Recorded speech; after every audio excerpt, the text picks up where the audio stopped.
Asambleísta Magali Orellana.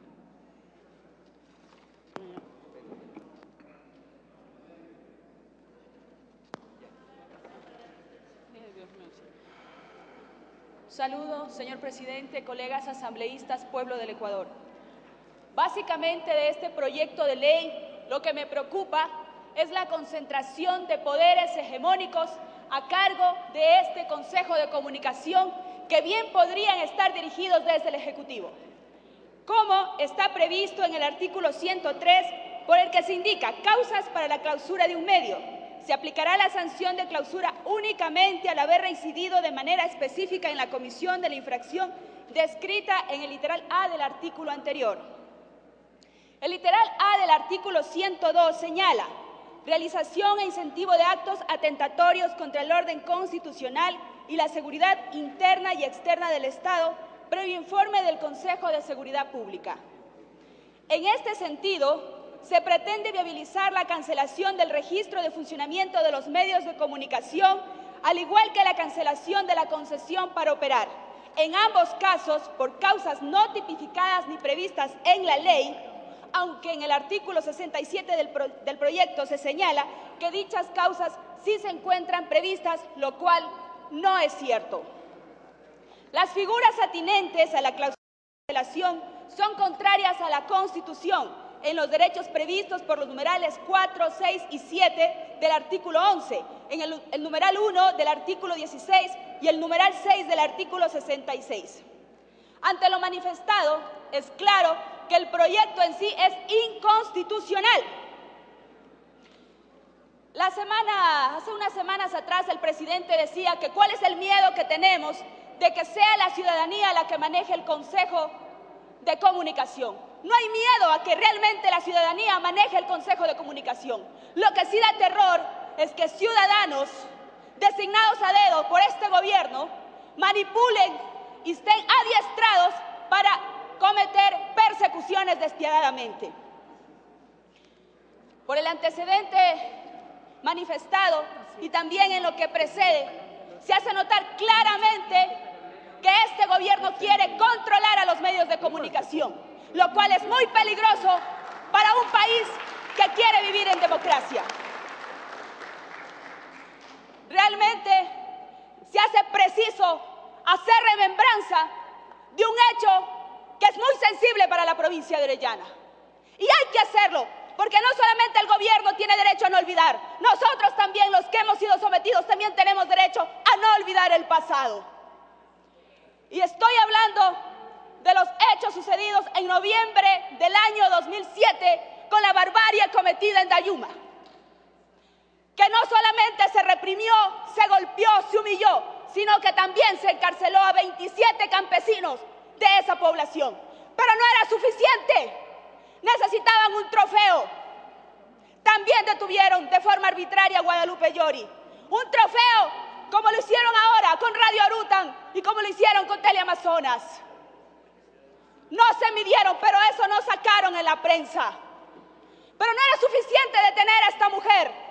También había que torturarla físicamente, pero tampoco sacaron eso en la prensa. No era suficiente torturarla, también había que humillarla y torturarla psicológicamente, haciéndole sacar los chicles que botaban las demás internas en el suelo. Esto pasó en este gobierno. No hubiera querido tocar este tema porque me causa mucho dolor. El dolor que siente la provincia de Orellana al ver cómo se cometió tanta injusticia en nombre de esta revolución ciudadana.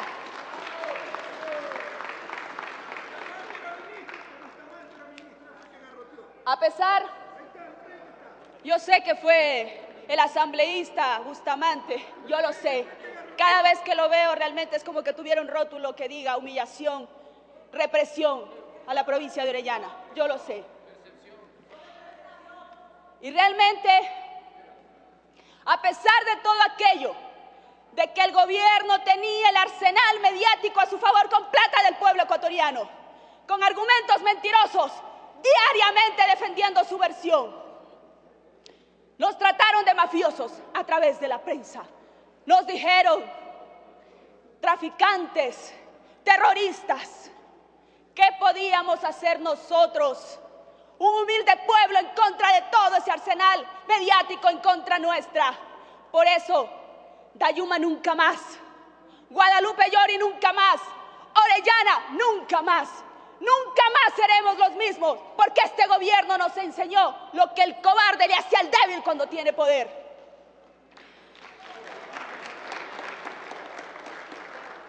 En este mismo caso, cuando se trataba de entrevistar a la otra parte, de dar a conocer a la opinión pública la versión de la prefecta injustamente detenida, los periodistas tenían que hacer e ingeniar muchas formas para poder ingresar sus equipos para poderle entrevistar. Por eso realmente sí quiero felicitar a esos periodistas. No todo es bueno, pero sí han hecho un papel importante dentro del país. Y en este día, 5 de enero, también hacer un reconocimiento a esos periodistas valientes que trabajan realmente en favor del pueblo. Pero más tarde se pudo constatar que mientras Guadalupe Llori no tenía acceso a la prensa, bajo la tutela de este mismo gobierno, José Ignacio Chauvin, acusado de narcotráfico y de atentar contra la seguridad interna del país, tenía a la prensa a su disposición de manera oportuna, de manera continua. ¿Por qué la diferencia entre estas dos personas? Porque Guadalupe Llori sí se atrevió a decir lo que pensaba, sí se atrevió a defenderse de los insultos proferidos por este presidente. Sin existir una ley como esta, se violaron y se cometieron arbitrariedades con los derechos humanos. ¿Qué se puede esperar si se implementa esta ley persecutoria como la que estamos debatiendo hoy? ¿Qué va a pasar con el derecho a opinar, con el derecho a expresarnos de forma libre? ¿Qué podrá hacer este gobierno con una ley que le faculte a su real majestad, al Rey Sol, poder decapitar moral y legalmente a los que discrepen con él? ¿O es que solamente este gobierno tiene derecho a expresarse con libertad y los que no piensan como él tienen que ser con intolerancia censurados? Por esto y por algunos artículos como el artículo 60, donde habla que se prohíbe expresamente la conformación de monopolios u oligopolios en el ejercicio de los derechos a la comunicación. Hay que ser coherentes con lo que se dice y con lo que se hace. El pueblo ecuatoriano no es tonto ni está dispuesto a seguir aguantando tanta mentira. ¿Qué pasa con todos los medios de comunicación incautados por este gobierno? Que a su haber entre creados e incautados ya son más o menos 15 que tienen su propiedad. Eso debe quedar estipulado porque la ley tiene que ser para todos. Por esto, esta ley tiene que ser reestructurada totalmente, porque tiene que ser una ley que beneficie al pueblo ecuatoriano, no una ley que beneficie al sector público, al sector privado, que realmente beneficie al pueblo ecuatoriano. Pues solo deseo realmente que no se implemente una ley represora de libre pensamiento. Nuestros antepasados lucharon tanto por heredarnos la libertad en todas sus expresiones. Y no es justo que nosotros, ahora, en pleno siglo XXI, les dejemos un legado de cobardía por no haber luchado por esa libertad que nuestros antepasados ya lucharon. Ya está la libertad, no nos dejemos quitar esa libertad. No puede haber diálogo si Radio Arutan no vuelve al aire de manera legal. Eso es una violación a los derechos colectivos, a la región amazónica que ha sido tan pisoteada. No se pueden seguir metiendo con los derechos nuestros. Ya basta de tanta injusticia. No puede seguir esto. Llega un momento en que el cantero se va a romper. Tiene un minuto, señora asambleísta. Nacimos libres y queremos seguir siendo libres. Y si amerita, si es necesario, con la bendición de Dios, hay 5 cosas por las que daría mi vida. Por Dios, por la justicia, mis ideales, mis seres queridos y la libertad de mi pueblo. Gracias.